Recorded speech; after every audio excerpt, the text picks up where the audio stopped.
Salut, c'est Nathalie de chez Massothérapie 13 et Ostéopathie.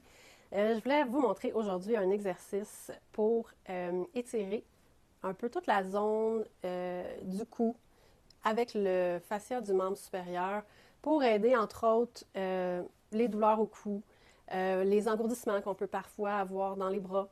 Donc vraiment aider à relâcher là, ces zones-là finalement de la zone cervicale au dorsal et vers le bras. Donc, c'est un exercice qui est assez simple à faire. Je vais me reculer un petit peu pour que vous voyez, parce qu'il faut vraiment, dans le fond, la position du bras est vraiment importante. Je pense que je vais baisser ça un petit peu. Et hop. Voilà, ouais, c'est mieux. Donc, vous allez placer la main comme ça ici, comme si on voulait pousser quelque chose vers le bas. Donc, c'est ça que je veux pas pousser en me penchant comme ça ici. Je veux que mes épaules restent à la même place, donc c'est reste stable. Mais c'est comme si je voulais un petit peu pousser quelque chose vers le bas. Donc, juste pour dire que je fais une certaine mise en tension dans mon bras. Et ma main est comme ça ici. Ensuite, je vais tourner cette main-là pour pointer mes doigts vers l'arrière. Donc, comme ça ici. Ensuite, là, c'est la partie moins chic. On va faire un petit double menton. Donc, on rentre le cou comme ça ici. Donc, on n'est pas beau, c'est pas chic, mais c'est pas grave. Donc, on est comme ça ici. Puis là, ben, je suis en train de faire ce côté-là, évidemment. Alors, euh, bon, là, j'ai relâché un petit peu mon menton là, pour en vous parler.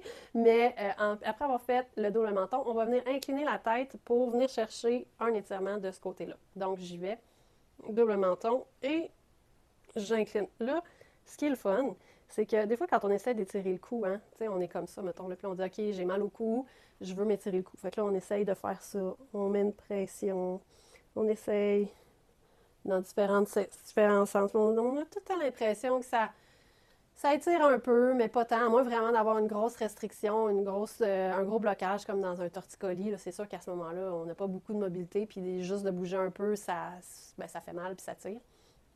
Mais tu sais, pour les douleurs, les inconforts, on va dire plus quotidiens, là, on dirait que ça nous étire un petit peu, mais ça ne fait pas tant de bien que ça. Dans cet étirement-là, ce qui est intéressant, c'est que quand je suis placée comme ça, ben, tu vois, là, moi déjà, là, dans cette inclinaison-là, je sens que ça tire dans mon cou.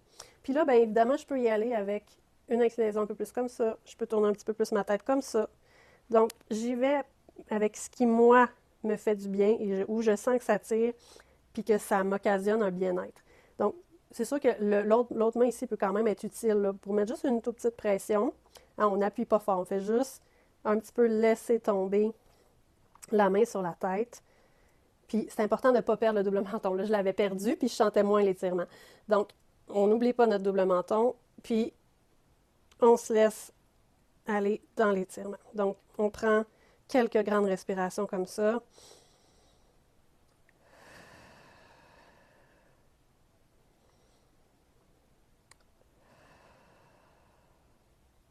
À force de respirer, comme ça, souvent, on est capable de, tranquillement, notre corps se laisse aller, puis on est capable d'aller chercher un petit peu plus d'amplitude.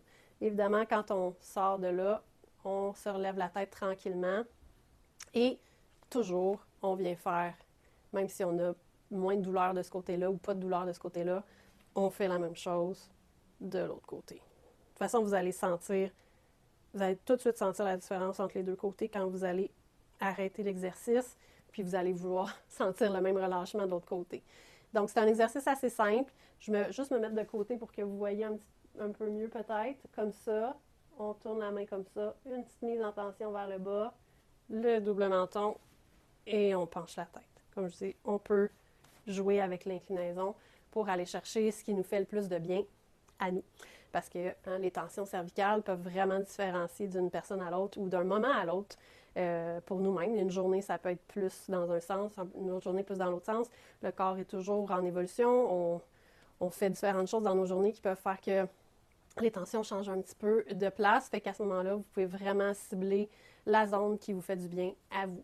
J'espère que ce petit exercice-là va vous faire du bien puis va vous permettre peut-être parfois de passer à travers une journée de travail plutôt chargée sans avoir trop de douleur. Alors, au plaisir, à bientôt!